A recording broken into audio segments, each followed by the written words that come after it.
আসসালামু আলাইকুম। আবার বিরতির পর আবার খেলা অনুষ্ঠিত হলো লাল এবং সবুজ দলের মধ্যে। আপনারা দেখতে পাচ্ছেন সজীব বল নিয়ে সামনে এগিয়ে যাচ্ছে, আবার বল এখন ফখরুল বল নিয়ে সামনে এগিয়ে যাচ্ছে। আপনারা দেখতে পাচ্ছেন বল নিয়ে এগিয়ে যাচ্ছে সামনের দিকে।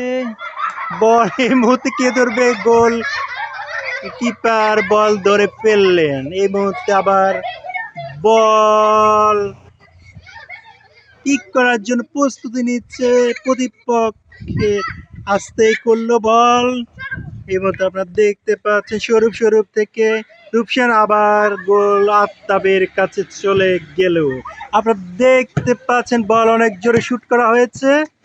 এই মুহূর্তে একটা পাও করছে স্বরূপ, গোল দিয়ে দিল। গোল গোল গোল গোল